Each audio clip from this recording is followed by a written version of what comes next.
பிரசங்கியின் புஸ்தகம் 8ஆம் அதிகாரம் 10வது வசனம் சொல்லுகிறது, பரிசுத்த ஸ்தலத்திற்கு போக்குவரவு செய்த துன்மார்க்கர் அடக்கம் பண்ணப்பட்டதை கண்டேன். பரிசுத்த ஸ்தலம் அப்படின்னா நம்ம எல்லாருக்கும் தெரியும். பிரசங்கி சாலமோன் ராஜா, அதுவும் உங்க எல்லாருக்கும் தெரியும். சாலமோன் ராஜாவுடைய காலத்துல பரிசுத்த ஸ்தலம்னா தேவாலயம். சாலமோனுக்கு முன்னாடி பரிசுத்த ஸ்தலம்னா ஆசாரிப்பு கூடாரம். சாலமோன் காலத்துல பரிசுத்த ஸ்தலம்னா தேவாலயம். நம்முடைய காலத்துல பரிசுத்த ஸ்தலம்னா நாம தான். பரிசுத்த ஸ்தலத்திற்கு போக்குவரவு செய்த துன்மார்க்கர் அடக்கம் பண்ணப்பட்டதை கண்டேன் அப்படின்னு இருக்கு. இன்னைக்கு இந்த பரிசுத்த ஸ்தலம் அப்படிங்கிறது நம்ம எல்லாருக்கும் தெரிஞ்சிருக்கிறபடி தேவனுடைய வாசஸ்தலம். அது ஆசாரிப்பு கூடாரமா இருக்கலாம், தேவனுடைய ஆலயமா இருக்கலாம், நாம இருக்கலாம். ஆனால் இதற்கு போக்குவரவு செய்த துன்மார்க்கர் அப்படின்னு இருக்கு. துன்மார்க்கர் ஏன் போக்குவரவு பரிசுத்த ஸ்தலத்துக்கு செய்யறாங்க? துன்மார்க்கர் பரிசுத்த ஸ்தலத்துக்கு வரவே மாட்டாங்க. அதான் ரொம்ப முக்கியம். யார் பரிசுத்த ஸ்தலத்துக்கு வருவாங்க? நம்மளை பொறுத்த வரைக்கும் பரிசுத்தவான்கள் வருவாங்க இல்லையா? நாம இங்க வரவங்க எல்லாருமே யாரா தான் இருக்கிறோம்? பரிசுத்தவான்கள் தான் இருக்கிறோம். இயேசுவின் ரத்தத்தால கழுவப்பட்ட இப்போ நாம பரிசுத்தவான்களா இருக்கிறோம். இயேசுவின் ரத்தத்துக்கு முன்னாடி இஸ்ரவேல் ஜனங்கள் தேவனுடைய ஜனங்களாக இருந்தார்கள். அதற்கு முன்னாடி சொன்னோம் அப்படின்னு சொன்னா, இஸ்ரவேலுக்கு முன்னாடி சொன்னோம்னா ஆபிரகாமா இருக்கட்டும், ஈசாக்கா இருக்கட்டும், அதுக்கு முன்னாடி நோவாவா இருக்கட்டும், இவர்கள் எல்லாருமே தேவனுடைய ஜனங்கள். அப்படி இருக்கும்போது பரிசுத்த ஸ்தலத்துக்கு வந்து போகிற துன்மார்க்கர் அப்படின்னு இருக்கு. அப்படின்னா இது யார் குறிக்குது? ஆலயத்துக்கு வரக்கூடியதான புறஜாதியாரை குறிக்கிறதா அப்படின்னா இல்ல. புறஜாதியார் போக்குவரவு செய்ய மாட்டாங்க. இங்க போக்குவரத்து யார் செய்கிறது அப்படின்னா பரிசுத்த ஸ்தலத்துக்குள் இருக்கிற துன்மார்க்கர், சபைக்குள்ளேயே இருக்கிற துன்மார்க்கர். இவங்க யாரு அப்படின்னு கேட்டீங்கன்னு சொன்னா, என்னை பொறுத்த வரைக்கும் நான் எப்படி எடுத்துக்கிறேன் அப்படின்னா, பரிசுத்த ஸ்தலத்துக்கு போக்குவரவு செய்யறவனே துன்மார்க்கர் தான். பரிசுத்த ஸ்தலத்துக்கு போக்குவரத்துன்னு ஒண்ணு கிடையவே கிடையாது. பரிசுத்த ஸ்தலத்துக்குள்ள வந்தாச்சுன்னா ஆவிக்குரிய விதத்துல நான் சொல்றேன், அதற்கு பிறகு போக்குதான் இருக்கு, வரத்து கிடையாது. வெளியே வரதுக்கான வேலையே கிடையாது. எப்போ நம்ம தேவனுடைய ஆலயத்துக்குள்ள வந்துட்டோமோ, இப்போ தேவனுடைய ஆலயம் என்பது அவருடைய ஐக்கியம், நாம தான் வந்துட்டோமோ, இதுக்கு பிறகு பின்னாடி போறதுக்கான வேலை என்பது கிடையவே கிடையாது. இதுக்கப்புறம் முன்னாடி போற வேலை தான் இருக்குது. நம்ம வந்துட்டோம், இனி படிப்படியா நம்ம அநேக முறை வசனத்துல எனக்கு ரொம்ப ஆண்டவர் சொல்லிக் கொடுக்குற விஷயம் என்னன்னா, ஆவிக்குரிய வாழ்க்கை முன்னேற்றம் படிப்படியா வளர்ந்து மேல போயிட்டே இருக்கும். ஒரு லெவலுக்கு மேல நம்ம வளர்ச்சி அடையும் போது அப்படியே பரலோகத்துக்கு போயிடுறோம். இன்னைக்கு நீங்க போய் பையனை கொண்டு போய் ஸ்கூல்ல சேர்க்கறீங்க, எல்கேஜி யூகேஜி, அவன் ஸ்கூலுக்கு போக்குவரத்தா இருக்கிறத பத்தி பிரச்சனை இல்லை. உண்மை என்னன்னா, அவன் படிப்படியா அவனுடைய படிப்புல என்ன செய்யறான்? வளர்றான். காலையில போயிட்டு சாயங்காலம் வராங்கிறது பிரச்சனை இல்லை, அது போக்குவரத்து நம்ம சொல்லல. அவனுடைய படிப்புல ஒரு இடத்துல நின்றுட்டான். நம்ம என்ன சொல்றோம்? ஸ்கூலுக்கு போனா அப்புறம் வந்துட்டான், அதுக்கப்புறம் அவனுக்கு படிக்க முடியல. டெய்லி போயிட்டு வர்றது நம்ம போக்குவரத்துன்னு சொல்லல, அவன் படிக்கிறது தான் போக்குன்னு சொல்றோம். அதே மாதிரிதான் ஆவிக்குரிய வாழ்க்கையிலையும் சபைக்கு வந்த பிறகு நீங்க போயிட்டு வரத போக்குவரத்துன்னு சபை பேசல. வாரம் போயிட்டு வரீங்க அதை பத்தி சபை பேசல. ஆவிக்குரிய விதத்துல பேசுது. எதை பேசுது? நான் சபைக்கு போகிறேன், ஆவிக்குரிய வாழ்க்கையில எனக்கு முன்னேற்றம் தான் இருக்கு, வரத்து கிடையாது. பின்னாடி வருவதற்கு என்ன கிடையாது? வேலை கிடையாது. அப்படியே வரோம், அடுத்தடுத்து மகிமையின் மேல் மகிமை அடைந்து போயிட்டே இருக்கணும். பரிசுத்தம் உள்ளவன் இன்னும் பரிசுத்தமாய் அடுத்த லெவலுக்கு போகணும். நீதி செய்கிறவன் இன்னும் நீதி செஞ்சு போயிட்டே இருக்கணும். இங்க எங்க பிரச்சனை வருதுன்னா, போகிறோம், கொஞ்சம் பரிசுத்தத்துல முன்னாடி போறோம், அப்புறம் கீழே வந்துடுறோம். நீதியில கொஞ்சம் மேல போறோம், அப்புறம் கீழே வந்துடுறோம். மகிமையில கொஞ்சம் ஒரு நாள் ஆவிக்குரிய வாழ்க்கையில ஜெபத்துல அப்படி நல்லா மேல போகுது, அப்புறம் கொஞ்ச நாள் என்ன ஆயிடுது? இதுதான் போக்குவரத்து. அதாவது கிராஃப்ல சொல்லுவாங்க ஏறி இறங்குதுன்னு சொல்லுவாங்க. அது மாதிரிதான் ஆவிக்குரிய வாழ்க்கை இருக்குது. ஆவிக்குரிய வாழ்க்கையில போக்குவரத்து கிடையாது. ஆவிக்குரிய வாழ்க்கையில போக்கு தான் இருக்கு. வரத்து வந்துட்டா அவன் துன்மார்க்கன், பின்மாற்றம் அடைஞ்சிட்டான்னு அர்த்தம். போகும்போது போயிட்டு திருப்பியும் ஆவிக்குரிய வாழ்க்கையில பின்னாடி வரீங்கன்னா அதற்கு பேர் தான் துன்மார்க்கம். ஏன்னா வாழ்க்கையில பின்மாற்றம் வந்துருச்சு, ஏதோ பாவம் வந்துருச்சு, வீழ்ச்சி வந்துருச்சு, அவன் திருப்பி பழைய நிலைக்கு போகிறான்னு அர்த்தம். போயிட்டு வந்துட்டு இருக்கிறான். ஒரு சிலர் பாருங்க, ஆவிக்குரிய வாழ்க்கையில ஒரு ஸ்டாண்டர்ட் லெவலே இருக்காது. அவங்களை நம்பவே முடியாது. அது சபையில இருக்கட்டும், ஊழியத்தில இருக்கட்டும், நம்பவே முடியாது. இன்னைக்கு நல்லா இருப்பாங்க, பயங்கர ஸ்பிரிச்சுவலா இருப்பாங்க, பயங்கர ஆவிக்குரிய வாழ்க்கையில வளர்ச்சி அடைஞ்ச மாதிரி பேசுவாங்க. திடீர்னு பாத்தீங்கன்னா அப்படியே டவுனா இருப்பாங்க. கீழே வருவான், கோவப்படுவான், தூக்கி அடிப்பான், மூர்க்கம், கெட்ட வார்த்தை எல்லாம் வந்துடும். திருப்பி மனம் திரும்புவான், திருப்பி அப்படியே கொஞ்சம் மேல வரும். அவரை பார்க்கும்போது ஐயோ பரவாயில்ல, முந்திக்கு இப்ப எவ்வளவோ பரவாயில்ல அப்படிம்பாங்க. வந்துட்டே இருக்கும், திருப்பி பாத்தீங்கன்னா கீழே வரும். இந்த மாதிரி வீழ்ச்சி 1 வருஷம் 2 வருஷம் இல்ல, 10 வருஷமா கூட இருக்கும். ஆவிக்குரிய வாழ்க்கையில ஏறி இறங்கிட்டே இருக்கும். இவங்க என்ன சொல்லுவாங்க தெரியுமா? என் ஆவிக்குரிய வாழ்க்கையில ஒரு ஸ்டாண்டர்ட் லெவலே என்னால இருக்க முடியல, ஏதோ ஒண்ணு என்ன மேல கொண்டு போது கீழே வருது, நானும் மேல போகணும் தான் ஆசைப்படுறேன், ஆனா ஏதோ ஒரு சிச்சுவேஷன், சூழ்நிலை என்ன கீழே இறக்கிடுது. அப்ப இவங்க எல்லாம் யாருன்னா ஒரு வகையில் துன்மார்க்கர். ஒரு நாள் இவர்கள் என்ன செய்யப்படுவார்கள்? ஜீவனுள்ளோர் தேசத்துக்கு போகாதபடிக்கு அடக்கம் பண்ணப்படுவார்கள். ஆவிக்குரிய வாழ்க்கையில ஸ்டாண்டர்ட் தான் முக்கியம். இப்போ இயேசு கிறிஸ்து சீஷர்களை கூப்பிடுறாரு. கூப்பிடும்போது அவர் சொல்ற வார்த்தை என்ன தெரியுமா? எல்லாவற்றையும் விட்டு என்னை பின்பற்றி வா. இப்ப திருப்பி மீன் பிடிக்க போனா அதான் போக்குவரத்து. ஆண்டவரே, காலையில ஃபுல்லா உங்க கூட இருக்கிறேன், நைட்ல என்ன பண்றேன்? மீன் பிடிக்க போயிடுறேன், மார்னிங் வந்து உங்களோட ஜாயின் பண்ணிக்கிறேன். அதுக்கு பேர் தான் போக்குவரத்து. யூதாசு இயேசுவோடயே இருந்தானா அதுக்கு பேர் போக்கு. திருப்பி ஆசாரியர் போய் பார்க்க போனா பாருங்க, ஆசாரியர்களை பார்த்து 30 வெள்ளிக்காசு வாங்க போனால அது பின்மாற்றம், வரத்து.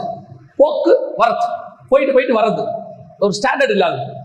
அப்ப இந்த ஆவிக்குரிய வாழ்க்கையில் நீங்க எப்படி வளரணும்? இந்த போக்குவரத்து இல்லாம வெறும் போக்கா மட்டும் இருப்பது எப்படி அப்படின்னு பாத்தீங்கன்னு சொன்னா, இந்த பரிசுத்த ஸ்தலமா இருக்கட்டும், அதாவது ஆசாரிப்பு கூடாரமா இருக்கட்டும், சபையாக இருக்கட்டும், அதாவது தேவனுடைய ஆலயம், சாலமோனுடைய ஆலயமாக இருக்கட்டும், செருபாபேல் ஆலயமா இருக்கட்டும், நாமலா இருக்கட்டும், 3 பகுதிகளாக இருக்கிறோம். உதாரணமா ஆசாரிப்பு கூடாரத்துல பலிபீடம்னு ஒண்ணு இருக்குது, உங்க எல்லாருக்கும் தெரியும். யாத்ராகமத்தின் புஸ்தகம் 27ஆம் அதிகாரம் 1ஆம் வசனம் வாசிங்க. யாத்ராகமம் 27:1. 5 முழ நீளமும் 5 முழ அகலமுமாக சித்தி மரத்தால் பலிபீடத்தையும் உண்டு பண்ணுவாயாக. இதான் ஃபர்ஸ்ட் ஆசாரிப்பு கூடாரத்துல செய்ய வேண்டிய ஃபர்ஸ்ட் என்னன்னு கேட்டீங்கன்னு சொன்னா, இதுதான் பலிபீடத்தை உண்டு பண்ண சொல்றாரு. இந்த பலிபீடம் அப்படிங்கிறது தான் நம்ம சாலமோன் தேவாலயத்திலும் இருந்துச்சு. நமக்கு பலிபீடம்ங்கிறது எதுன்னு கேட்டீங்கன்னா, நம்ம சரீரம் தான் நம்ம பலிபீடம். நம்ம சரீரம் தான் மாம்சத்தை சுத்தி இருக்கிற இடம். இப்ப இந்த பலிபீடத்துக்கிட்ட போக்குவரத்தா இருக்கிற ஜனங்கன்னு ஒரு குரூப் இருக்குது. பலிபீடத்துக்கிட்ட போக்குவரத்தா இருக்கிறவங்க அப்படின்னு ஒரு குரூப் இருக்கு. வாசிங்க 2 சாமுவேல் 6:19. இஸ்ரவேலின் திரள்கூட்டமான ஸ்திரீ புருஷராகிய சகல ஜனங்களுக்கும் அவரவருக்கு ஒவ்வொரு அப்பத்தையும் ஒவ்வொரு இறைச்சி துண்டையும் ஒவ்வொரு படி திராட்சரசத்தையும் பங்கிட்டான். பிற்பாடு ஜனங்கள் எல்லாரும் அவர்கள் தங்கள் வீட்டுக்கு போய்விட்டார்கள். வந்தாங்க, அப்பமும் ரசமும் வாங்கினாங்க, வாங்கிட்டு திருப்பி என்ன செஞ்சிட்டாங்க? போயிட்டாங்க. அவ்வளவுதான். வந்தாச்சு, அப்பத்தையும் ரசத்தையும் வாங்கியாச்சு, போயாச்சு. இதான் பலிபீடத்துக்கிட்ட போக்குவரத்து செய்கிற ஜனங்கள். ஃபர்ஸ்ட் ஸ்டேஜ் ஆவிக்குரிய வாழ்க்கையுடைய ஆசாரிப்பு கூடாரத்துல அல்லது நீங்க பரலோகத்துக்கு போகிறதுல உங்களுடைய முதல் ஸ்டேஜ் எதுனா பலிபீடம். இந்த பலிபீடத்துக்கிட்ட வர குரூப் ஒண்ணு இருக்கு. இவன் எதுக்கு வருவான்? அப்பத்தையும் வாங்குவாங்க, ரசத்தையும் வாங்குவாங்க, இறைச்சி துண்டை வாங்குவாங்க, நல்லா சாப்பிடுவாங்க, வீட்டுக்கு போயிடுவாங்க. இந்த கூட்டம் தான் போக்குவரத்து செய்கிற கூட்டம். இந்த கூட்டம் ஒரு நாள் செத்து போகும் என்று வேதம் சொல்லுகிறது. இயேசுகிட்டையும் அப்படி ஒரு குரூப் இருந்துச்சு. இப்ப இயேசுகிட்ட பாத்தீங்கன்னா எல்லாத்தையும் விட்டுட்டு அவரோட வந்த ஒரு குரூப் இருக்கு. அதே நேரத்துல ஒரு 5000 பேர் வந்தாங்க. திடீர்னு இயேசுகிட்ட வந்தாங்க, அப்பத்தையும் வாங்கினாங்க, இறைச்சியும் வாங்கினாங்க, அதாவது மீனை வாங்கினாங்க, மீன் துண்டை வாங்கினாங்க, அப்பத்தை வாங்கினாங்க, சாப்பிட்டாங்க. அடுத்த கிளம்பி என்ன செஞ்சுட்டாங்க? எல்லாரும் வீட்டுக்கு போயிட்டாங்க. நீங்க வர்றாருங்க, ஏதோ ஒண்ணு வாங்குறாங்க, அதோட திரும்பி போயிடுறாங்க பலிபீடத்துக்கிட்ட. அதான் முக்கியம். இன்னைக்கு இந்த கூட்டம் தான் அதிகம். இது 5000 பேர் இருக்கிற கூட்டம். இந்த கூட்டத்துக்கான வேலை ஒண்ணுமே கிடையாது. வருவாங்க, அப்பத்தையும் வாங்குவாங்க. என்ன வாங்குவாங்க? அப்பத்தையும் வாங்குவாங்க, கர்த்தருடைய வார்த்தையை வாங்குவாங்க, கம்யூனியனும் எடுப்பாங்க. என்ன எடுப்பாங்க? அப்பமும் ரசமும் எடுப்பாங்க, இறைச்சி துண்டியும் வாங்கிப்பாங்க, மாம்சத்துக்கு தேவையானதையும் வாங்கிப்பாங்க, ஆசீர்வாதத்தை வாங்கிப்பாங்க. வாங்கிட்டு அப்படியே திரும்பி போற கூட்டம் ஒண்ணு இருக்கு. அது இன்னைக்கு சபையில அதான் ஜாஸ்தி, எல்லா காலத்திலயும் அதான் ஜாஸ்தி. யோசிச்சு பாருங்க, ஆசாரிப்பு கூடாரத்துல பலிபீடத்துக்கிட்ட திரளான ஜனங்கள் வருவாங்க. இஸ்ரவேல் கோத்திரத்துல இருந்து 12 கோத்திரமும் வரும். எல்லாரும் நிற்பாங்க. எத்தனை ஆயிரம் பேர் இருப்பாங்கன்னு தெரியாது. எல்லாருக்கும் அப்போ இறைச்சி துண்டு ரசம் கொடுப்பாங்க, வாங்குவாங்க, சந்தோஷமா புசிப்பாங்க, போயிடுவாங்க. இது போக்குவரத்து உள்ள கூட்டம். எந்த கூட்டம் பலிபீடத்தை தாண்டி ஆசாரிப்பு கூட்டத்துக்குள்ள வருதோ அதான் முன்னேற்றமான கூட்டம். பலிபீடத்து வரைக்கும் வந்துட்டு திருப்பி போற கூட்டம். எல்லாரும் போக முடியாதுங்க. லேவி கோத்திரத்துல இருக்கிறவங்க தான் அங்க போக முடியும். ஆனா ஆண்டவர் அப்படி சொல்லல. ஆரம்பத்துல எல்லாரும் போறதுக்கு தான் ஆண்டவர் கூட்டு வந்தார் எகிப்துல இருந்து. ஆனா ஒரு காலகட்டத்தில் லேவியர்கள் மட்டும் ஆசாரிப்பு கூட்டத்துக்குள்ள போறதுக்கு பர்மிஷன் வாங்கினாங்க. ஏன்னா அவங்க தேவனுக்கு காட்டின வைராக்கியம். ஆனா இப்போ அப்படி இல்லை. புதிய ஏற்பாட்டுல நம்ம அத்தனை பேரையுமே கர்த்தர் ஆசாரியரும் ராஜாக்களுமாய் தான் அழைத்திருக்கிறார். நாம எல்லாருமே பலிபீடத்துக்கு வந்து திரும்பி போற கூட்டம் இல்லை. ஆனா இந்த கூட்டம் ஜாஸ்தி. இன்னைக்கு நீ என்ன வாங்கினாலும் ஆவிக்குரிய ஸ்டாண்டர்ட் மட்டும்தான் அளவு. உன்னுடைய படிப்பு, உன்னுடைய பணம், ஆஸ்தி, இது எதுவுமே ஸ்டாண்டர்ட் கிடையாது. பரலோகத்தோட ஸ்டாண்டர்ட் கிடையாது. யோசிச்சு பாருங்க, சாலமோனை விட பெரிய கோடீஸ்வரனா நீங்க எல்லாரும்? பவுலை விட பெரிய கோடீஸ்வரனா? எதுக்கு இந்த பிரசங்கம்? எதுக்கு இப்படி? அப்ப என்ன ஆகுது? நிறைய ஊழியக்காரங்களுக்கு தெரியுமா, இந்த மாதிரி பேசுற ஆளுகிட்ட போய் ஒரு கூட்டம் பெருசா உட்காந்துக்குது. அது விரும்புறது என்ன விரும்புது? எல்லாருக்கும் முன்னாடியும் நல்ல பெரிய பெரிய வீடு வாசல்ல உட்கார்ந்தாதான் ஒரு மரியாதை. அப்ப பவுல் பட்டணத்தோடு அடிக்கப்பட்டது மரியாதை இல்லையா? அந்நியரும் பரதேசிகளும் சொல்றது மரியாதை இல்லையா? பரதேசிகளுக்கு எழுதுகிறேன்னு பேதுரு எழுதுறது மரியாதை இல்லையா? பத்மதீவுல போயிட்டு யோவான் இருந்தது மரியாதை இல்லையா? இன்னைக்கு கர்த்தருக்காக பாடு சகிக்கிறதையோ அல்லது எளிமையா இருக்கிறதையோ அவமானமா கருதுகிற ஒரு கூட்டம் இருக்கு. பணத்தையும் ஆஸ்தியையும் ஆவிக்குரிய அளவாக சொல்லக்கூடிய ஒரு கூட்டம் இருக்கு. இந்த கூட்டம் தான் உங்களை பலிபீடத்துக்கிட்ட இறைச்சி துண்டு கொடுக்கிற கூட்டம். இயேசுநாதருடைய வழிக்கு வாங்க. இயேசுநாதர் அழகா சொல்றாரு, நீங்களும் போய்விட மனதா இருக்கிறீர்களோ? 70 பேர் போயிட்டா, மிச்சம் 12 பேர் தான் இருக்கான். 12 பேரை பார்த்து கேட்கிறாரு, நீங்களும் போய்விட மனதா இருக்கிறீர்களோ? போராடுறாரு. நீ போடாவிட்டா என்ன ஆகும் தெரியுமா? யோவான் சொல்றாரு, நீ கூப்பிடனா கல்லு கூப்பிடும், நீ கூப்பிட்டா உனக்கு ஆசீர்வாதம், கூப்பிடாவிட்டால் கல்லுகள் கூப்பிடும். இன்னைக்கு உலகம் எதை பார்க்குது? சபையில இருந்து ஒரு குடும்பம் போயிட்டா, ஐயோ குடும்பம் போயிருச்சே, எதுக்காக போறாங்கன்னு பாருங்க. உங்களை புரிஞ்சுக்காம போயிட்டாங்க, சத்தியத்தை விட்டு போயிட்டாங்க. சத்தியம் வேணான்னு போறாங்கன்னா பரவாயில்ல, அது கர்த்தர் பார்த்துக் கொள்வார். ஏதோ உங்ககிட்ட பர்சனல் இஷ்யூ போறாங்கன்னா வருத்தப்படணும், கூப்பிட்டு பேசணும். ஆனா சத்தியத்தை கேட்டுட்டு, ஐயோ இந்த இவர் சத்தியம் இப்படிதான் பேசுறாரு, ஸ்ட்ராங்கா இருக்குது ஒரு குரூப் போகுதா, கவலையே படாது. இன்னைக்கு பலிபீடத்துக்கிட்ட இறைச்சி துண்டுக்கு வரக்கூடிய கூட்டம் ஒண்ணு இருக்குது. அது இறைச்சி துண்டுக்கு வருது, அப்பமும் ரசமும் வாங்கிடும், ஆனா திரும்பி போயிடுவாங்க. ஆண்டவர் அந்த கூட்டத்தை விரும்பவில்லை. இது ஒரு பெரிய குரூப் இருக்குது. எங்க சபையில 5000 பேர், 10,000 பேர், 20,000 பேர் இருக்கட்டும்ங்க. எத்தனை பேர் பலிபீடத்துக்கிட்ட இருக்கிறான்? அதான் கேள்வி.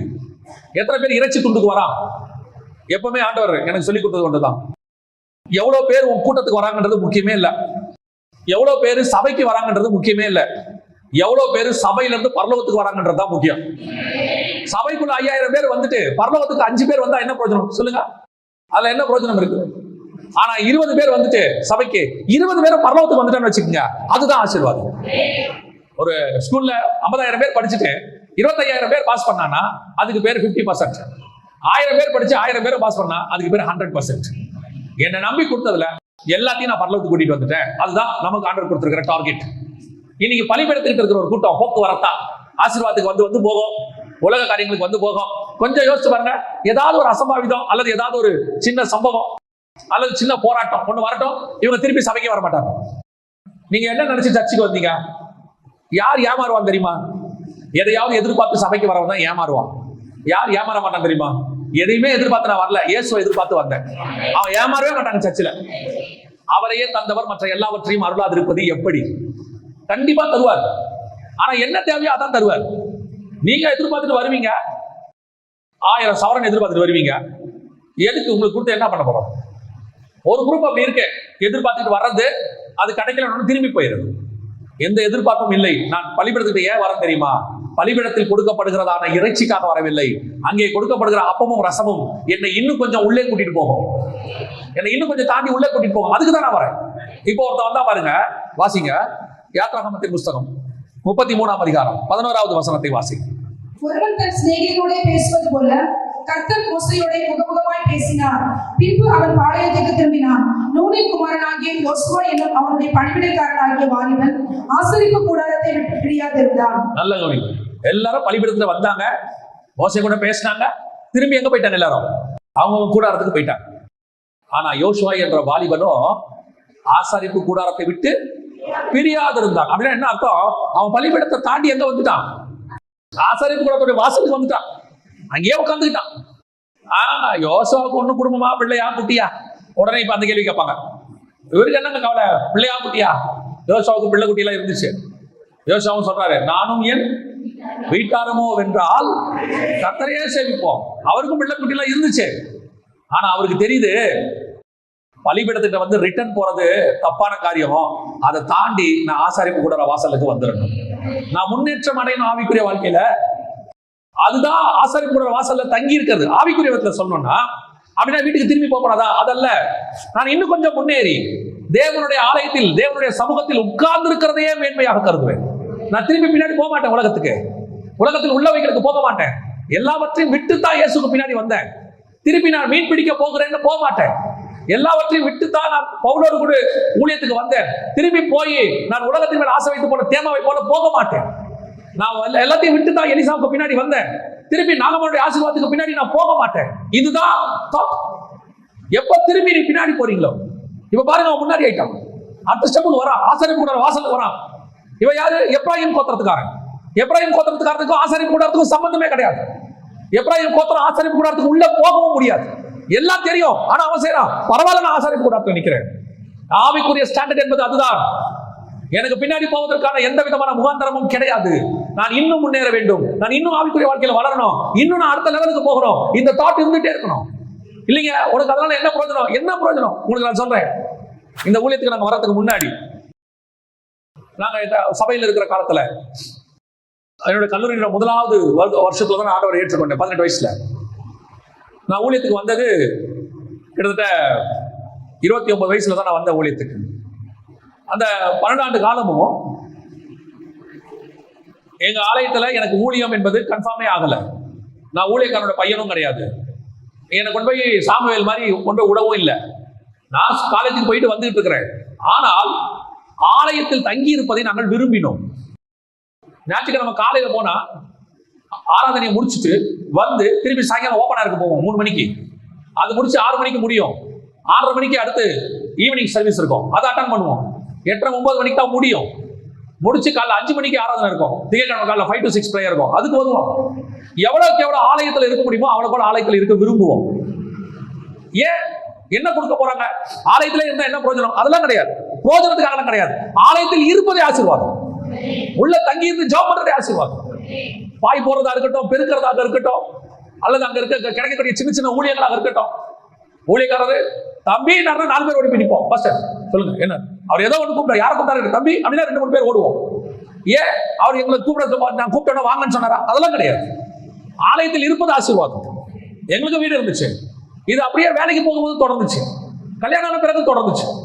எதுக்கு சொல்றேன் தெரியுமா? இன்னைக்கு கர்த்தர் ஆலயத்திலேயே வேலையை கொடுத்துட்டாரு. எல்லா நாளும் ஆலயத்துல வேலை பார்க்குற மாதிரியே வச்சுட்டாரு. எல்லா வாரமும் ஏதோ ஒரு ஆலயத்துல இருந்துகிட்டே இருக்கிறோம். இப்ப நான் நினைக்கிறேன் இது ஒரு பெரிய ஆசீர்வாதமா, பாக்கியமா நினைக்கிறேன்.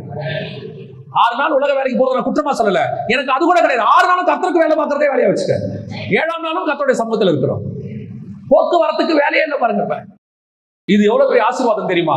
இன்னைக்கு ஒரு பெரிய கூட்டம் ஆசாரியம் கூட்டத்துக்கு கிட்ட வரதுக்கு, தேவனுக்கு கிட்ட வரதுக்கு யோசிக்குது. எவ்வளவுக்கு எவ்வளவு நம்ம சபையில இருக்கிறோமோ, தேவனோட இருக்கிறோமோ, ஊழியத்தில் இருக்கிறோமோ அவ்வளவுக்கு எவ்வளவு ஆசீர்வாதம். இன்னைக்கு ஆசீர்வாதத்துக்காக வரக்கூடிய ஒரு கூட்டம் வருது, இறைச்சி துண்டை வாங்குது, போயிடுது. ஆனா யோசுவா என்ற வாலிபனும் பலிபீடத்தையும் தாண்டி ஆசாரியம் கூட வாசல போய் உட்காந்துக்கிட்டான். என்ன யோசுவா வீட்டுக்கு போலியா? போலாங்க. ஏன்?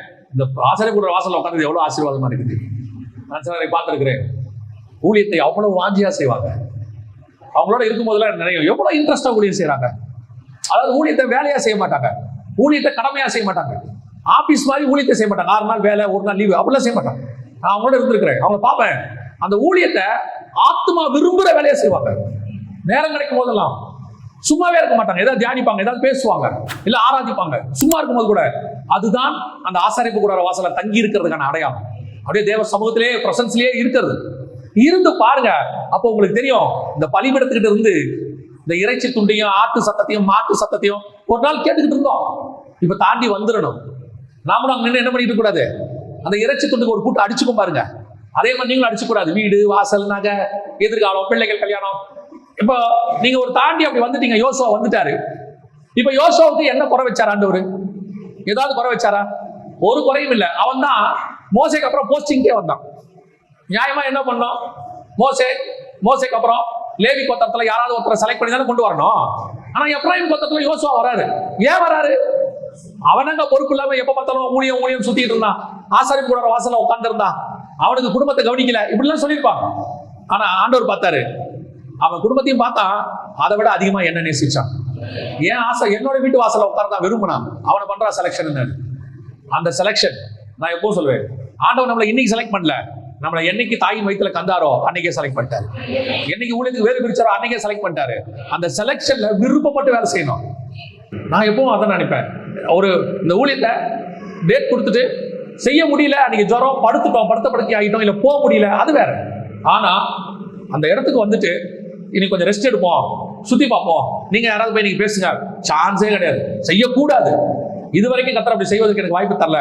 இனிமேலும் அந்த மாதிரி நான் செஞ்சிடக்கூடாதுன்னு நினைக்கிறேன். ஏன் தெரியுமா? இது எனக்கு கிடைக்கக்கூடாத பொக்கிஷம் கிடைச்சிருக்குது. ஒரு படி மேல தாண்டி ஆசாரிப்பு கூடாதுக்கு ஆண்டவர் கொண்டு இருக்கிறாரு.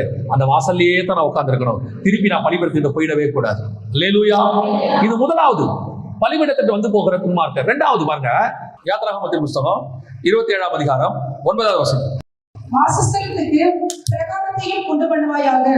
தெற்கே தென் திசைக்கு எதிரான பிரகாரத்துக்கு திரித்த மெல்லிய பஞ்சு நூலால் செய்யப்பட்ட 100 முழ நீளமான தொங்கு திரைகள் இருக்க வேண்டும். நல்லா கவனிங்க.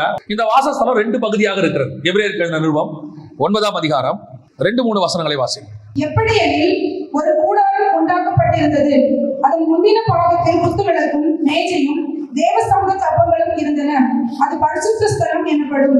2ஆம் திரைக்குள்ளே மகா பரிசுத்த ஸ்தலம் எனப்பட்ட கூடாரம் இருந்தது. அப்ப 2 இருக்குது. இப்ப யோசுவா எங்க உட்கார்ந்தாரு? பரிசுத்த ஸ்தலத்துடைய வாசல்ல வெளியே உட்கார்ந்து இருக்கிறார். இது கொஞ்சம் முன்னேற்றம். ஆனா யோசுவாவால எங்க போக முடியாது?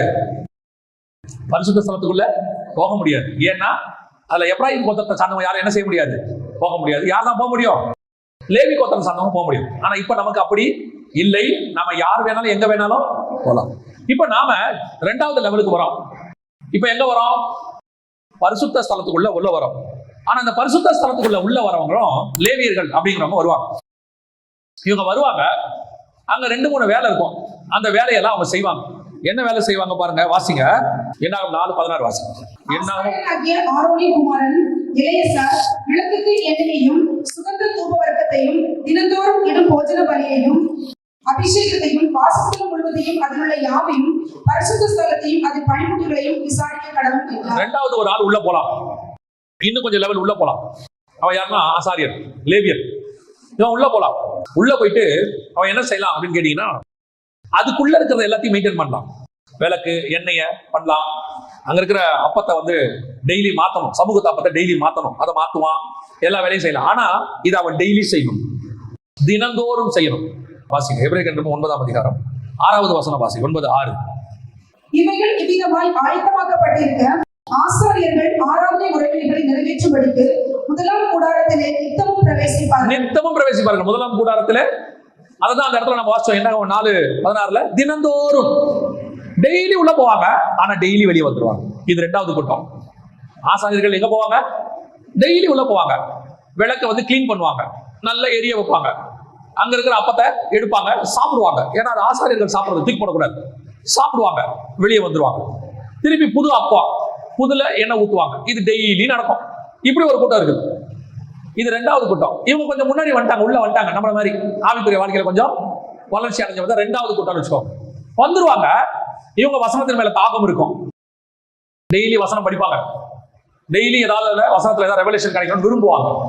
அப்புறம் விளக்கு, வெளிச்சம், பிரகாசம், மகிமை எல்லாம் டெய்லி இருக்கும். ஆனா வந்துருவாங்க வெளியே. திருப்பி போவாங்க, திருப்பி சாப்பிடுவாங்க, திருப்பி வந்துருவாங்க. இது இன்னொரு கூட்டம் இருக்குது. இந்த முதல்ல வந்த கூட்டம் உலக ஆசீர்வாதத்துக்கு வந்துட்டு போற கூட்டம். இவன் 2வது இருக்காங்க. இவன் ஆவிக்குரிய வாழ்க்கையில கொஞ்சம் வளர்ச்சி அடைஞ்சவன். இவன் விருப்பம் என்ன? வசனம் தான். இவன் விருப்பம் என்ன? மகிமை தான், பிரகாசம் தான். ஆனா இவங்களால அடுத்த லெவலுக்கு போக முடியாது. மகா பரிசுத்த ஸ்தலத்துக்குள்ள என்ன செய்ய முடியாது?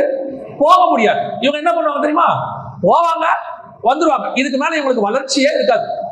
அவ்வளவுதான். ஒரு சிலர்லாம் பாருங்க, சபைக்கு வருவாங்க, உலகத்தை வெறுத்தவங்க தான், அதுல எந்த மாற்று கருத்தும் இல்லை. இவங்களுக்கு இந்த உலக ஆசைலாம் எதுவுமே இருக்காது. வசனத்து மேல தாகம் இருக்கும். சபைக்கு வருவாங்க, நல்ல ஜெபம் பண்ணுவாங்க. ஆனா 10 வருஷம் 20 வருஷம் அப்படியே இருப்பான் பாருங்க. எந்த மாற்றமும் இருக்காது சபையில. அப்படியே இருப்பாங்க. இந்த பலிபீடத்துக்கிட்ட வந்துட்டு போறான் பாருங்க, அவன் உலக ஆசையில திரும்பி போனவன். இது ஒரு குரூப் இருக்குல்ல, இது சோம்பேறி. இது சோம்பேறி, ஆவிக்குரிய சோம்பேறி. சபைக்கு வந்தது எதுக்காக? நீங்க வெளியே இருந்தீங்க, போக்குவரத்தா இருந்தீங்க, இப்ப சபைக்குள்ள வந்துட்டீங்க, வளர்ச்சி அடைஞ்சிட்டீங்க. இதுக்கு அடுத்த லெவலுக்கு போகணும்ல. விசுவாசி என்னவா மாறணும்? சீஷனா மாறணும். சீஷன் ஊழியனா மாறணும். போய் அநேகருக்கு பிரோஜனமா மாறணும். அடுத்த லெவலுக்கு என்ன செஞ்சணும்? போகணும். இதுக்கு அடுத்த லெவலுக்கு போகணும். அது ஊழியத்தின் பாதையில, ஆவிக்குரிய பாதையில. நீங்கள் வெறும் சமூகத்தின் அப்பத்தை புசிக்கிறதுக்காக அழைக்கப்பட்டவர்கள் அல்ல, அதையும் தாண்டி மகா பரிசுத்த ஸ்தலத்துக்குள் பிரவேசிப்பதற்காக அழைக்கப்பட்டது. ஒரு ஸ்டாண்டர்ட்ல அப்படியே ஓகே ரைட் போதும், திருப்தி. ஆண்டவர் சொல்றாரு எபேசு சபையை பார்த்து சொல்லும்போது, ஆதியில கொண்டிருந்த அன்பை விட்டாய் என்ற உண்மையில் எனக்கு ஒரு என்ன அன்பு? அபிஷேகம் பெற்ற புதுசுல, சபைக்கு வந்த புதுசுல அப்படியே ஓடி ஓடி வர்றது. அதுக்கப்புறம் அபிஷேகம் பெற்ற புதுசுல அந்நிய பாஷை பேசுறதுல அப்படி ஒரு இன்ட்ரெஸ்ட். ஊழியத்துக்கு வந்த புதுசுல வீட்டுக்குள்ளே இருக்க தோணாது, ஏதாவது ஒண்ணு செய்யணும், யார்ட்டையாவது பேசணும். இப்ப வளர்ந்துட்டோம், 10 வருஷம் ஆச்சு. அப்ப அந்த இன்ட்ரெஸ்ட் என்னதான் பண்ணிருக்கணும்? வளர்ந்துருக்கணும் 2 மடங்கு. பவுலுக்கு ஆரம்பிக்கும் போது இருந்த ஊழியம் முடியும் போது போர் அடிக்கல. சரி போதும் ரெஸ்ட் எடுக்கலாங்கிற இடத்துக்கு வரல. எனக்கு ரொம்ப ஆச்சரியமான ஒரு ஆள் யாரு பைபிள்ல பாத்தீங்கன்னா, தானியேல் கிட்டத்தட்ட 6ஆம் அதிகாரம் வரும்போதே தானியேலுக்கு 100 வயசு கிட்ட வந்துருச்சு. ஏன்னா ஒரு வாலிப பிராயத்தை இங்க வர்றாரு, பாபிலோன் கொண்டு வரப்படுறாரு. 70 வருஷம் பாபிலோன் சாம்ராஜ்யம் அது வரைக்கும் அங்க இருக்கிறார். அதுக்கப்புறம் மேதிய பெர்சியா சாம்ராஜ்யம் அப்பவும் அங்கதான் இருக்கிறார். 70 வருஷம் கழிச்சோம், கிட்டத்தட்ட 100 வயசு. இப்போ சாகர காலம் வந்துருச்சு. தானியேல் போய் ஆண்டவர்கிட்ட கேட்கிறாரு 12ஆம் அதிகாரத்துல, இந்த 1335 நாளை குறித்தும் 2300 நாளை குறித்தும் நான் அறிய ஆவலாக இருந்தேன் அப்படின்னு கேட்கிறாரு. இது என்ன ஆண்டவரேன்னு கேட்கிறாரு. பாருங்க, 7ஆம் அதிகாரத்துல கேட்கிறாரு 20-21 வசனத்துல அந்த 10 கொம்புகளை குறித்தும் அந்த பருவனாய் தோன்றிய சின்ன கொம்பை குறித்தும் நான் அறிய ஆவலாக இருந்தேன்னு சொல்றாரு. எப்போ? கிட்டத்தட்ட அவருடைய வாலிப பிராயத்துல. அதே கேள்வி ஆனா வேற ஒரு விளக்கத்தை பத்தி சாகுற காலத்திலையும் கேட்கிறாரு. இந்த இதுக்கெல்லாம் என்ன ஆண்டவரை விளக்கம்? இப்ப யோசிச்சு பாருங்க, வாலிப பிராயத்துல அவருக்கு எப்படி ஒரு ஆண்டவரோட உட்கார்ந்து விளக்கத்தை பெற்றுக்கொள்ளணும், ரெவலேஷன் பெற்றுக்கொள்ளணும் ஒரு வாஞ்சை இருந்துச்சோ, அந்த வாஞ்சை எப்போ வரைக்கும் இருக்குது? சாகுற வரைக்கும் இருக்குது. கடைசியில் ஆண்டவர் என்ன சொல்றாரு தெரியுமா? தானியேலே, நீ போய் இளைப்பாரி கொண்டிரு, உன் சுதந்திர விதத்துக்கு. அவர் சொல்றாரு, ஆண்டவர் சொல்றாரு, தானியேலே போய் ரெஸ்ட் எடு, போதும்பா. ஆண்டவர் சொல்றாரு, போதும்பா, நீ போய் ரெஸ்ட் எடுப்போம். எப்பேற்பட்டதான ஒரு ஊழியம் பாருங்க. ஆண்டவரே போதுங்கிற அளவுக்கு ஊழியம் பண்றாரு. இன்னைக்கு நாம எப்படி இருக்கிறோம்? பரிசுத்த ஸ்தலத்துக்கு வந்துட்டோம், சமூகத்தின் அப்பத்தின் வாங்கிட்டோம், அப்புறம் ஒரு திருப்தி. நிறைய பேருக்கு ஒரு லிமிட்டுக்கு மேல ரெஸ்ட் போதும், இதுக்கு மேல என்ன? ஊழியத்துல செட்டில் ஆயாச்சு, ஆவிக்குரிய வாழ்க்கையில செட்டில் ஆயாச்சு, அப்புறம் குடும்பத்துல செட்டில் ஆயாச்சு. இனிமேட்டு என்னங்க? இனிமேட்டு நமக்கு என்னங்க? ஒரு பிள்ளைக்கு கல்யாணத்தை பண்ணி பேர பிள்ளைய பார்த்து அப்படியே ஈஸி சேர்ல உட்காந்து சாவ வேண்டியதுதான் பாக்கி. பவுல் பாருங்க, திமோத்தி கிட்ட சொல்லும்போது சொல்லுவார், நம்ம வெளியவே போக வேண்டாம். திமோத்தி கிட்ட சொல்லும்போது சொல்லுவாரு, நீ வரும்போது என்னுடைய தோல் சுருளையும் புஸ்தகத்தையும் எடுத்துக்கொண்டு வாங்க. அந்த ஆளை ஜெயில போட்டாலும் எழுதுவான் உட்காந்து, வெளியே விட்டா பேசுவான். யார் வீட்டிலும் சும்மா இருக்க சொன்னா உட்காந்து புக்கு எழுதுவான். பவுல், நீ சும்மா இருக்க மாட்டியா? சும்மா இருக்கிறதுக்கு வந்த பூமிக்கு, சும்மா இருக்கிறதுக்கு வந்த, எனக்கு கொடுக்கப்பட்டிருக்கிற ஒவ்வொரு செகண்டையும் நான் பயன்படுத்துவேன். நான் போறதுக்குள்ள இந்த உலகத்துக்கு ஒரு பைபிளை எழுதிட்டு போயிருவேன் முடிவு பண்ணி எழுதினா பாரு. அதனாலதான் அவன் கான்பிடென்டா சொல்றான், நாங்கள் சொல்லிய இந்த சுவிசேஷத்தை அல்லாமல் வேறொரு சுவிசேஷத்தை தூதனே வந்து சொன்னாலும் ஏற்றுக்கொள்ளாதீர்கள். ஏன்? நான் உட்கார்ந்து தேவ சமூகத்தில் வாங்கி எழுதி கொடுத்துருக்கிறேன். உனக்கு கான்பிடன்ஸ். அவன் ஃப்ரீயாவே இருக்க மாட்டான், சும்மா இருக்க மாட்டான். எதுக்கு சும்மா இருக்கணும்? நீ அடுத்த ஸ்தலத்துக்கு போகணுங்கிற ஆசை உனக்கு இருக்கணும். என்ன இருக்கணும்? போதுன திருப்தி அடைஞ்ச தொலைஞ்ச ஆண்டவர் சொல்லணும், போதுடே, ரெஸ்ட் எடு, இன்னுமா ஓடுவ, அந்த எண்ணம் வந்துடணும். அவன் பாருங்க, பரிசுத்த ஸ்தலத்துக்குள்ள போயிட்டு சாப்பிடுவான், விளக்க கிளீன் பண்ணுவான், நல்லா எரியும், வந்துருவான். இவன் விளக்கு என்ன ஆகும் தெரியுமா? மறுநாள் திருப்பி அணைய போகும், திருப்பி அணையவும், திருப்பி ஏத்துவான், திருப்பி அணைய போகும், திருப்பி ஏத்துவான். இப்படியே தான் இருப்பான். போக்குவரத்து. ஆனா ஒருத்தன் இருந்தான், அவன் யார் தெரியுமா? வாசிங்க 1 சாமுவேல் புத்தகம் 3ஆம் அதிகாரம் 3வது வசனத்தை வாசிங்க. தேவனுடைய பெட்டி இருக்கிற கர்த்தருடைய ஆலயத்தில் தேவனுடைய விளக்கு அணைந்து போகும் முன்னே சாமுவேல் படுத்துக் கொண்டிருந்தான். அதே பரிசுத்த ஸ்தலத்துக்குள்ள தான் இவனும் இருக்கிறான். அதே சாமுவேல். மற்ற ஆசாரியெல்லாம் உள்ள போவான், அப்பத்தை சாப்பிடுவான், வந்துருவான், விளக்க கிளீன் பண்ணுவான், வந்துருவான். ஆனா சாமுவேல் இருக்கான் பாருங்க, வெளியே வர மாட்டான். போவான், என்ன பண்ணுவான்? அங்கேயே பட்டுருவான். அந்த ஸ்தலத்தை விட்டு வெளியே வர மாட்டான். வெளியே வரமாட்டான், ஸ்டாண்டர்ட் சொல்றேன், ஆவிக்குரிய ஸ்டாண்டர்ட். வெளியே வரமாட்டான், உள்ள இருப்பான். அந்த சாமுவேலால மட்டும்தான் கர்த்தருடைய சத்தத்தை கேட்க முடியும். எல்லா ஆசாரியனும் உள்ள போவான், அப்பத்தை சாப்பிடுவான், விளக்க கிளீன் பண்ணுவான், வந்துருவான். ஆனா இவன் விளக்கையும் கிளீன் பண்ணுவான், அப்பத்தையும் சாப்பிடுவான், கூட உட்கார்ந்து கர்த்தருடைய சத்தத்தையும் கேட்பான். இதுதான் பரிசுத்த ஸ்தலத்துக்குள்ள போறதுக்கான அடுத்த லெவலுக்கான அடையாளம். பலிபீடத்தில் இருக்கிறவங்க அப்பவும் இறைச்சியும் சாப்பிடுவான். ஆனா யோசுவா அதை தாண்டி வாசல்கிட்ட வருவான். எல்லா ஆசாரியனும் உள்ள போவான், சாப்பிடுவான், வந்துருவான். ஆனா சாமுவேல் ஆசாரிப்பு கூடத்துக்குள்ளேயே படுத்துப்பான். தேவன் கூப்பிடுவாரு, சாமுவேலே, சாமுவேலே. அவன் சொல்லுவான், சொல்லும் கர்த்தாவே, அடியேன் கேட்கிறேன். யாருக்கு கேட்கும் தெரியுமா? பரிசுத்த ஸ்தலத்துக்கு போக்குவரத்தா இருக்கிறவனுக்கு கேட்காது. ஆவிக்குரிய வாழ்க்கையில தேவ சமூகத்திலேயே ஒருத்த படுத்து தூங்கி ஏந்திரிக்கிறான் பாருங்க, அவனுக்கு தான் கர்த்தருடைய சத்தம் கேட்கும். ஊழியத்தை ஏதோ கடமைக்கு பண்ணிட்டு போறவனால கர்த்தருடைய சத்தத்தை கேட்க முடியாது. ஏதோ வாரம் கடை திறக்கிற மாதிரி சபை திறக்கிறவன கர்த்தருடைய சத்தத்தை கேட்க முடியாது. தேவ சமூகத்தை உட்கார்ந்து படுத்து தூங்கி எழுந்துச்சு 40 நாள் இரவு பகலும் மேல ஒருத்தர் உட்கார்ந்துருக்க பாருங்க, அவனால மட்டும்தான் தேவனிடத்துல இருந்து சத்தத்தை கேட்க முடியும். மலைக்கு மேல போயிட்டு இரவு பகலும் அங்கேயே படுக்கிறான், அங்கேயே தூங்குறான், அங்கேயே எழுந்திருக்கிறான்.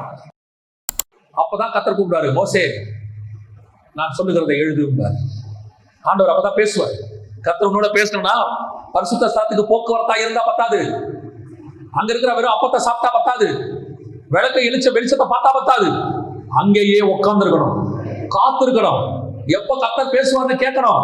யோசிச்சு பாருங்க, அந்த பரிசுத்த ஸ்தலம் வாசல்ல தான் ஏலி உட்கார்ந்துருக்கிறான். ஆனா ஏலி சத்தத்தை, கர்த்தருடைய சத்தத்தை யார் கேட்கல? ஏலி கேட்கல. ஆனா உள்ளே இருந்த சாமுவேல் கேட்கிறார். அதுதான் கர்த்தருக்கு நம்ம அடுத்த லெவலுக்கு வளர்ச்சி, கர்த்தரோடு கூட வளர்றது என்பது அதுதான். இன்னைக்கு போக்குவரத்தா இருக்கிற கூட்டம் இருக்கு. என்ன சொல்றாங்க தெரியுமா? பைபிள் வாசிக்கிறேன், தியானிக்கிறேன், சில வெளிப்பாடு கூட கிடைக்குது, ஆனா அதுக்கு மேல என்ன பண்ணணும் தெரியல. ஒண்ணும் பண்ண வேணாம். அந்த அப்பத்தை சாப்பிட்டுக்கிட்டு வெளிச்சத்துல உட்கார்ந்து அந்த சமூகத்திலேயே உட்கார்ந்து நீங்க தேவனோடு கூட நடந்து பாருங்க, சஞ்சரிச்சு பாருங்க. ஒரு நாள் கர்த்தருடைய சத்தத்தை கேட்க தொடங்குங்க. ஆண்டவர் சொன்ன உங்க சத்தத்தை நான் கேட்கணும், அந்த இடத்துக்கு வரணும். உங்க மாம்ச காதுகள்ல சத்தம் கேட்கணும். கர்த்தர் பேசினார். எப்படி பேசினார்? செய்தியின் வழியா பேசினார், வசனத்தின் வழியா பேசினார், ஒரு தீர்க்கதரிசி வழியா பேசினார், அதெல்லாம் உண்மை. ஆனா கர்த்தர் வாங்க கூட நேரடியா பேசணும். கர்த்தர் சத்தத்தை கேட்கணும். நீ அந்த சத்தத்தை கேட்டுட்டோம்னா அந்த சந்தேகமே வராது, கர்த்தர் என்னோடு கூட இருக்கிறார். அந்த சத்தத்தை கேட்கிற ஜனங்களா மாறணும். இதான் 2வது ஸ்டேஜ். இப்போ சத்தத்தை கேட்கிற இடத்துக்கும் சாமுவேல் வந்துட்டார். ஆனா சாமுவேலால மகா பரிசுத்த ஸ்தலத்துக்குள்ள என்ன செய்ய முடியாது? போக முடியாது. ஏன்? மகா பரிசுத்தத்துக்குள்ள யார் போகணும்? பிரதான ஆசாரியன் தான் போகணும். வாசிங்க எபிரேயர் நிருபம் 9ஆம் அதிகாரம் 7ஆம் வசனம் வாசிங்க. 2ஆம் கூடாரத்திலே பிரதான ஆசாரியன் மாத்திரம் வருஷத்திற்கு ஒரு தரம் இரத்தத்தோட பிரவேசித்து அந்த இரத்தத்தை தனக்காகவும் ஜனங்களுடைய தப்பிதங்களுக்காகவும் செலுத்துவார். நல்லா கவனிங்க. இந்த மகா பரிசுத்த ஸ்தலத்துக்குள்ள அதுக்குள்ளேயே ஒருத்தன் போவான். ஆனா இவனும் போக்குவரத்து தான். வருஷத்துக்கு ஒரு தடவை போவான், வந்துடுவான். ஜனங்களுடைய பாவத்துக்காக உள்ளே போவான் பிரதான ஆசாரியர், கையில ரத்தத்தோட போவான், வந்துடுவான். பலிபீடத்துக்கிட்ட ஒரு குரூப் வந்துச்சு, போயிருச்சு. ஒரே ஒருத்த மட்டும் அங்கேயே இருந்தான். பரிசுத்த ஸ்தலத்துக்குள்ள டெய்லி ஆசாரியர் வருவாங்க, போயிடுவாங்க. ஆனா சாமுவேல் என்கிற ஒருத்த மட்டும் அங்கேயே படுத்திருந்தார். இப்ப மகா பரிசுத்த ஸ்தலம், இங்கேயும் ஒருத்தன் தான் போக முடியும், பிரதான ஆசாரியர். இவனும் வருஷத்துக்கு ஒரு தடவை தான் போவான்.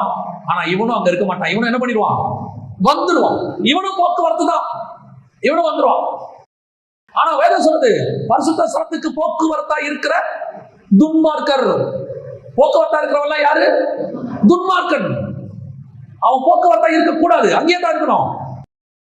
இவன் யாரு? பிரதான ஆசாரியன். யாரு? கர்த்தரால் அபிஷேகம் பண்ணப்பட்டவன், தேர்ந்தெடுக்கப்பட்டவன், அவனுடைய லேவி கோத்திரத்துல முதற் பேரானவன். கர்த்தரே அபிஷேகம் பண்ணி உள்ளே வர சொல்லியிருக்காரு. எல்லா குவாலிட்டிஸும் இருக்குங்க. ஆனா கர்த்தரால இவ்வளவு வேறு விரிக்கப்பட்டு ஊழியத்தை அழைப்பை பெற்று கர்த்தர் கூப்பிட்டு விசேஷித்த ஆடையெல்லாம் போட்டு மகிமையில நிரப்பி அப்படி உள்ள கூப்பிட்டு வராரு. ஆனா வந்த இவன் கொஞ்ச நேரம் தான் உள்ள நிப்பான், போயிடுவான். தேவனுடைய பார்வைக்கு வசனத்தின்படி இவனும் துன்மார்க்கனே. உள்ளேயே ஒருத்தன் இருக்கணும். முதல்ல இந்த ஆசாரிப்பு கூடாரத்துக்கு அடையாளம் எதுன்னு கேட்டீங்கன்னா பரலோகம் தான். பரலோகம் தான் ஆசாரிப்பு கூடாரத்துக்கு அடையாளம். நீங்க வெளிப்படுத்தல அதை பார்த்தீங்கன்னா தெளிவா தெரியும். சிங்காசனம் இருக்கிற இடம் 5ஆம் அதிகாரம், சிங்காசனம் இருக்கிற இடம் அதான் கிருபாசனம். அடுத்து கடல் தொட்டி இருக்கும் தேவாலயத்துல, அதான் கண்ணாடி கடல் 15ஆம் அதிகாரம் 2ஆம் வசனத்துல இருக்கும். அடுத்து பூமி தான் பலிபீடம், அடுத்து ஆசாரிப்பு கூடாரத்தை பலிபீடம். 3 இடம். இந்த ஆசாரிப்பு கூடாரம் தான் பரலோகத்தினுடைய மாடல். அதனாலதான் ஆண்டவர் என்ன சொல்வாரு? மலையிலே நான் உனக்கு காண்பித்த மாதிரியின்படியே கீழே கட்டுன்னு சொல்றாரு. மலையில அவர் காண்பித்த மாடல் வந்து பரலோகத்தினுடைய மாடல் தான் ஆசாரிப்பு கூடாரமா காட்டினார். இப்போ இந்த ஆசாரிப்பு கூடாரம் மாதிரியே பரலோகத்திலையும் ஒருத்த போக்குவரத்தா இருந்தான். பரலோகத்துல யாருங்க இருந்தா கவனிங்க. 2ஆம் வானத்துல ஒருத்தனை ஆண்டவர் ரெடி பண்ணி வச்சார். எசேக்கியேல் 28ஆம் அதிகாரத்துல இருக்கு. யாருன்னு கேட்டீங்கன்னா லூசிபர். தீரு ராஜாவை குறித்து புலம்பின்னு இருக்குல்ல, அவன் கீழ் வானத்துல இருக்கிறான். இவனுக்கு என்ன ஆசைனா மேல் வானத்துக்கு போகணும்னு ஆசை, மகா பரிசுத்த ஸ்தலத்துக்கு போகணும்னு ஆசை. அங்க போயிட்டு சிங்காசனத்தை போட்டு அங்கேயே உட்காரணும்னு இவனுக்கு ஆசை. ஆனா இவனுக்கு அந்த பர்மிஷன் கிடைக்கல பாருங்க. இவன் இன்னும் மகா பரிசுத்த ஸ்தலத்துக்குள்ள போறதுக்கான பர்மிஷன் கிடைக்கல. இவன் அங்கதான் நிக்கணும். கடைசியில இவன் மேல போக ஆசைப்பட்டு திருப்பி கீழே தள்ளப்பட்டு இப்ப அவன் எப்படி இருக்கான் தெரியுமா? வானத்துல அவனுக்கு ஒரு இடத்தை கர்த்தர் கொடுத்துட்டாரு. 12ஆம் அதிகாரம் வெளிப்படுத்த விசேஷத்துல இருக்கு. பிசாசும் அவர் தூதர்களும் வானத்துல இருந்த இடம் காணாமல் போயிடுச்சு. இப்ப அதுக்கும் பூமிக்கும் வந்து போயிட்டு இருக்கிறான். போக்குவரத்து, வானமண்டலத்தின் பொல்லாத சேனை, பிரபஞ்சத்தின் அதிபதி அப்படின்னு வந்து போயிட்டு இருந்தான். இப்பவும் அப்படிதான் இருக்கிறான், வந்து போயிட்டு இருக்கிறான். போக்குவரத்து இந்த சுபாவம் தான் இருக்கு. மகா பரிசுத்த ஸ்தலத்துக்குள்ள பிரதான ஆசாரியன் போவாரு, வந்துடுவாரு, போவாரு, வந்துடுவாரு. அங்கேயே இருக்க மாட்டார், இருந்தா அடிப்பார் ஆண்டவர். அப்ப உள்ள போய் யார் இருக்கணும்? உள்ள போயிட்டு வரவன் துன்மார்க்கன். இதே மாதிரி தான் ஆவிக்குரிய வாழ்க்கையில உச்ச நிலையில கூட, ஊழியத்தின் பாதையில கூட உள்ளே போயிட்டு இருக்க முடியாம வெளியே வரவங்க இருக்கிறாங்க, கீழே வரவங்க இருக்கிறாங்க, பின்மாற்றம் வரவங்க இருக்கிறாங்க. பாருங்க, அது உள்ளே பிரவேசிச்சு அங்கேயே யார் உட்கார்ந்து இருக்கிறான்னு பாருங்க. வாசிங்க, எபிரேயர் 9ஆம் அதிகாரம் 12ஆம் வசனம் வாசிங்க. வெள்ளாட்டுக்கடா இளங்காளை இவனுடைய இரத்தத்தினாலே அல்ல, தம்முடைய சொந்த இரத்தத்தினாலே ஒரே தரம் மகா பரிசுத்த ஸ்தலத்திலே பிரவேசித்து நித்திய மீட்பை ஒன் டைம் உள்ள போனவர் திருப்பி வரவே இல்லை. வசனம் சொல்லுது ஒரே தரம் பிரவேசித்து அவர் பிதாவின் வலது பாரிசத்திலே உட்கார்ந்தார்னு இருக்கு. இங்க பாருங்க, எபிரேயர் நிருபம் 10ஆம் அதிகாரம் 11-12 வாசிங்க.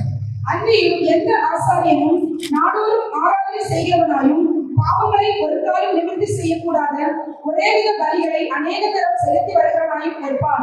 இவரோ பாவங்களுக்காக ஒரே பலியை செலுத்தி என்றைக்கும் தேவனுடைய வலதுபார்சத்தில் உட்கார்ந்து உள்ள போய் உட்கார்ந்துட்டாரு. இனி அவர் வரத்தே கிடையாது, போக்குதான், போயிட்டாரு, உட்காந்துட்டாரு. இதுதான் உங்களுக்கு எனக்கும் மகா பரிசுத்த ஸ்தலத்துல கர்த்தர் நியமிச்சிருக்கிறதான பாதை. இப்ப நாம எங்க இருக்கிறோம்? பரிசுத்த ஸ்தலத்துக்குள்ள வந்துட்டோம். போக்குவரத்தா இருக்கிறோமான்னு மட்டும் பார்க்கணும். நான் விசுவாசிக்கிறது, ஒரு கூட்டம் பள்ளிப்படத்துல வந்து போயிட்டு இருக்குது. அந்த கூட்டம் நீங்க இருக்க மாட்டீங்க. நம்முடைய செய்தியை கேட்கறவங்க அல்லது நம்ம இந்த சபைக்கு வரவங்க அப்படிப்பட்டவங்க இருக்க மாட்டீங்கன்றதுல நமக்கு நிறைய நம்பிக்கை இருக்கு. நாம இப்ப எங்க இருக்கிறோம்? பரிசுத்த ஸ்தலத்துக்கு வந்துட்டோம். வசனம் கேட்கிற கூட்டம், கர்த்தருடைய வெளிச்சத்தை பார்க்கிற கூட்டம். ஆனா இந்த கூட்டத்துல கூட போக்குவரத்தா இருக்கக்கூடாது. நாம அங்கேயே இருக்கிற கூட்டமாக இருக்கிறோம். ஆனா அங்கேயே இருந்து திருப்தி அடைகிற கூட்டமா இருக்கவும் கூடாது. அடுத்த லெவலுக்கு போகணும். எங்க போகணும்? மகா பரிசுத்த ஸ்தலத்துக்குள்ள பிரவேசிக்கணும். ஆனா அங்க பிரவேசிக்கும் போது அங்கேயும் போக்குவரத்தா இருக்கிற மாதிரி இருக்கக்கூடாது. பாருங்க, மோசே மலைக்கு மேல போனாரு, அப்புறம் என்ன செஞ்சுட்டாரு? கீழே வந்துட்டாரு. மேல போனாரு, வந்துட்டாரு. ஒரு நாள் கர்த்தர் சொன்னார், மேலையும் போற கீழையும் வர, மேலையும் போற கீழையும் வர.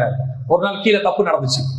இப்ப ஆண்டவர் சொன்னார், ஒரு தடவை பிஸ்காவின் கொடுமுடிக்கு ஏறிக்கோ, அப்புறம் உன்னை கீழே கொண்டு வந்து புதைச்சிட போறேன்னு. அடக்கம் பண்ணப்படுவாங்க. போகிறவங்க என்ன ஆவாங்க? அடக்கம் பண்ணப்படுவாங்க. எங்க மோசே துன்மார்க்கர் இல்ல. ஆனா பாருங்க, பிசாசு வந்து மோசைக்காக என்ன பண்றான்? மோசையின் சரீரத்துக்காக தர்க்கம் பண்ணினான். ஏன்னா அவன் என்ன நினைக்கிறான்? நம்மால் இவன் கீழ்படியாமல கர்த்தர் அடிச்சிருக்கிறாரு, அப்ப இவன் என் கூட தானே இருக்கணும், இவன் மேல் பாதத்துல இருக்கணும், எங்க வரகாரணம் வந்து கேட்கறான். அந்த லெவலுக்கு வந்துட்டாரு. மேல போக்குவரத்தா இருந்தவர். ஆனா இப்ப பாருங்க, நம்ம ஆண்டவர் கல்வாரி மலைக்கு மேல ஒரே தடவை ஏறினார், அதுக்கப்புறம் இறங்கவே இல்லை. அதுக்கப்புறம் ஏறி பிதாவின் வலது பாரிசத்துக்கு மேல போயிட்டாரு. அல்லேலூயா. அதுதான் கர்த்தர் உங்களுக்கு எனக்கு நியமிச்சது. அடுத்த ஆவிக்குரிய வாழ்க்கை என்ன தெரியுமா? ஸ்டாண்டர்டு மகா பரிசுத்த ஸ்தலத்துக்குள் பிரவேசிப்பது, போய் வலது பாரிசத்துல உட்காருவது. இயேசு சொல்றாரு, ஜெயம் பண்ணுகிறவன் எவனோ அவனை என்னோடு கூட சிங்காசனத்தில் உட்கார வைத்துக் கொண்டு. அங்க போய் உட்கார போறோம். திருப்பி நீங்க பரிசுத்த ஸ்தலத்தை விட்டு வெளியே வரக்கூடாது. இந்த பக்கம் பள்ளிக்கூடத்துக்கு வந்து சண்டை போட்டுக்கிட்டு இருக்க கூடாது. ஆனா நீங்கள் நானும் அப்படி அல்ல. நாம் திரும்பி உங்களோட போகவே கூடாது. சண்டை போடுற கூட்டத்தில் போய் உட்காரக்கூடாது. நம்ம சத்தம் இந்த பக்கம் இருக்கிற பள்ளிக்கூட சவுண்டை கேட்கக்கூடாது. நம்ம சத்தம் எந்த சவுண்டை கேட்கணும் தெரியுமா? மகா பரிசுத்த ஸ்தலத்துல ஒரு சவுண்ட் வரும், சாமுவேலேன்னு. அந்த சத்தத்துக்கு தான் காத்திருக்கணும். அது உள்ளதான் போகணும். அங்க போய் உட்கார்ந்துருக்கணும். அங்க போய் போகும்போது என்ன தெரியுமா? உள்ளே போகும்போது நான் முழுவதுமாக இந்த உலகத்திற்கு செத்து போயிருப்பேன். இயேசு தன் சரீரம் என்கிற திரைச்சீலை வழியாக பிரவேசித்தார். ஒரே தரம் பலியாய் உள்ள போயிட்டாரு. பவுல் சொல்றாரு, என்னை நான் சிலுவையில் அறைந்திருக்கேன். ஏப்பா உன்னை சிலுவையில் அறைகிற? அவரை அறிகிற அறிவின் மேன்மைக்காகவும் உயிர்த்தெழுதலின் வல்லமையை பெற்றுக் கொள்வதற்கும் எல்லாவற்றும் நஷ்டமும் கூப்பையும் என்று நான் விட்டேன். ஏன்? நான் மகா பரிசுத்த ஸ்தலத்துக்குள்ள போக போறேன். நான் இங்க இருக்கிறதுக்குலாம் அடிச்சுக்க மாட்டேன். இது என்னுடையது, இது நானு, எனக்கு அப்புறம் யாரும் கிடையாது. அடிச்சுக்கோ, நீ அடிச்சுக்கோ. ஏன்? நீ பள்ளிக்கூடத்தில் நிற்கிறவன். நீங்க யாரு? நாங்க மகா பரிசுத்த ஸ்தலத்துக்குள்ள பிரவேசிக்கிறவன். எங்களுக்கு இதை பத்தி கவலையே கிடையாது. இந்த உலகத்தில் உள்ள ஆண்டவர் தெளிவா சொல்றாரு, என்னுடைய ராஜ்யம் இந்த பூமிக்குரியது அல்ல, நம்முடைய ராஜ்யம் பரலோகத்துக்குரியது. நீங்க அதை கான்சென்ட்ரேட் பண்ணிட்டே இருங்க. நான் உங்களுக்கு சொல்றேன், இந்த சத்தம் உங்க காதுல கேட்கவே கேட்காது. கேட்டாலும் ஒன்றும் பண்ணாது. கொஞ்சம் கொஞ்சமா உலகத்துக்கு செத்துடணும். சில ஆட்கள் வந்து நம்ம காது பட பேசுவான், திட்டுவான், உங்களை பத்தி இல்லாததெல்லாம் சொல்லுவான். கேட்டுக்கோங்க. ஏன்? நீ பணத்துக்கிட்ட பேசிட்டு இருக்க. யாரோட? அவரோடு கூட அடக்கம் பண்ணப்பட்டோம். ஒரு நாள் வரும், அவரோடு கூட உயிர் தேடுவோம். சார் நீங்க பள்ளிப்படுத்திட்டு கத்துங்க சார், கத்துக்கிட்டே இருக்கு சார் பள்ளிப்படுத்திட்டு. நம்ம என்ன நினைக்கிறோம் தெரியுமா? நம்மளை யாராவது திட்டினானா உடனே கர்த்தர் இறங்கி என்ன செய்யணும்? கிரியை செய்யணும். அட்லீஸ்ட் என் பிரியமான புருஷனாகிய தானியேலே அப்படின்னு கூப்பிடணும்னு நினைக்கிறோம். இல்லையா?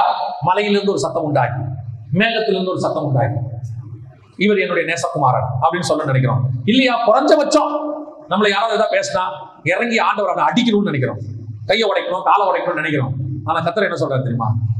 அவனை அடிச்சு நான் உன் மேல நேசமா இருக்கிறேங்கிறத காட்டுறதை விட அவன் கண்ணுக்கு முன்னாடி உன்னை உயர்த்தி நான் உன் மேல நேசமா இருக்கிறேன்றதை காட்டுறேங்கிறது. உபதியா புஸ்தகத்துல சொல்லும் போது அழகா சொல்வாரு, நான் ஏசாவை வெறுத்து யாக்கோபை எப்படி நேசம் தெரியுமா? ஏசாவை பாரு, அவனை அடிச்சிருக்கேன், அவனுக்கு முன்னாடி உன்னை உயர்த்தி இருக்கிறேன், அதுல தெரிஞ்சுக்கோ நான் உன் மேல எவ்வளவு அன்பா இருக்கிறேன்னு சொல்லி. இப்போ ஆண்டவர் அதை தான் சொல்றாரு. அடுத்தவன் கையை உடைக்கணும், அடுத்தவன் காலை உடைக்கணுங்கிறது முக்கியமே இல்லை.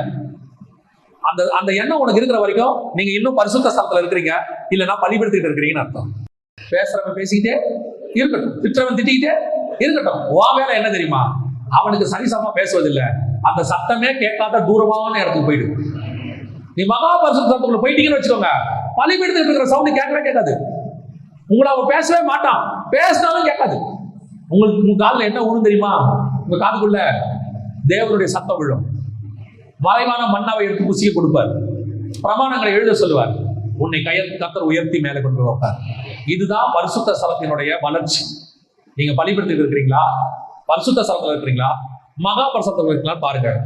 நீங்க போக்குவரத்தா இருந்தீங்கன்னா ஒரு நாள் துன்மார்க்கராகி அடக்கம் பண்ணப்படுவீர்கள்.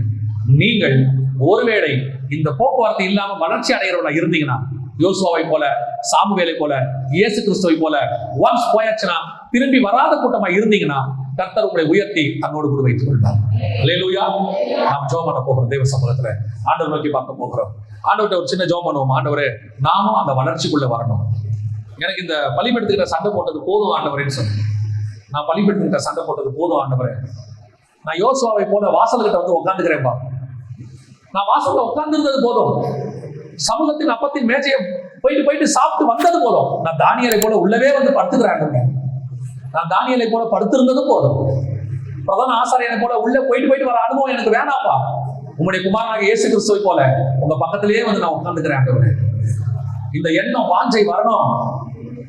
இன்னும் பலிபீடத்துக்கு மேலதான் ஆசை நிறைய பேருக்கு இருக்குது. தாவீது தேவனுடைய யுத்தங்களை செய்த மனுஷன். அவன் பாருங்க, தேவனுடைய யுத்தத்தை செய்து ஒரு காலத்துல பாவம் செஞ்சிருந்தாலும் கூட முடிவில அவன் தேவனோடு கூட அவனுடைய நகரத்துல அடக்கம் பண்ணப்பட்டு தேவனோடு கூட இருக்கிறான். ஆனா அவனுக்கு முன்னாடி யுத்தத்தை நடப்பித்த யோவாபு, தாவீதுக்கு முன்னாடி அவன் தான் போவான், எல்லாத்தையும் ரெடி பண்ணி வைப்பான். ஆனால் அவன் தேவனை விட்டு தூரமா இருந்தபடினால பலிபீடத்தின் கொப்பை பிடிச்சிட்டே செத்து போயிட்டான். அவனால தேவனுடைய நகரத்துக்குள்ள பிரவேசிக்க முடியாம போயிடுச்சு. யோசிச்சு பாருங்க, நீங்க எங்க இருக்கிறீங்க? பலிபீடத்திட்ட போக்குவரத்தா இருக்கிறீங்களா? உலக ஆசீர்வாதத்துக்காக வந்துட்டு போயிட்டு இருக்கிறீங்களா? பரிசுத்த ஸ்தலத்துக்குள்ள போக்குவரத்தா இருக்கிறீங்களா? அல்லது மகா பரிசுத்த ஸ்தலத்துக்கு போக்குவரத்தா இருக்கிறீங்களா? ஆண்டவர் சொல்றாரு, போக்குவரத்தா இருந்தினா நீ அடக்கம் பண்ணப்படுவாய். நீ எல்லாத்தையும் தாண்டி போய் தேவன் பக்கத்துல உட்காரணும், தேவனுடைய சத்தத்தை கேட்கணும், கர்த்தருடைய மகிமைக்குள்ளேயே இருக்கணும். அப்பதான் நீங்க நித்தியமாய் ஜீவனோடு கூட இருக்க முடியும். ஒப்பு கொடுப்போமா தேவ சமூகத்துல? கரங்களை தேவனுக்கு மேலாக உயர்த்தி, சர்வ வல்லமை உள்ள ஆண்டவரே, நாங்கள் போக்குவரத்தா இருந்தது போதும் ஆண்டவரே. நாங்கள் ஆசீர்வாதத்துக்கு பின்னால் ஓடினது போதும் ஆண்டவரே. நாங்கள் பரிசுத்த ஸ்தலத்துக்குள்ளே பிரவேசித்து அப்பத்தை புசித்து அங்கே திருப்தி அடையாதபடி தொடர்ந்து நாங்கள் மகா பரிசுத்த ஸ்தலத்துக்குள்ளே பிரவேசிக்க, மறைவான மன்னாவை நாங்கள் புசிக்க கர்த்தர் திரும்ப பாராட்டுங்கப்பா. ஆசீர்வதியும் வழி நடத்தும். இந்த வசனங்கள் 100 கிரியை செய்யட்டும். எங்கள் ஆண்டவர் இயேசுவின் நாமத்தில் ஒப்பு கொடுத்து ஜெபிக்கிறோம்.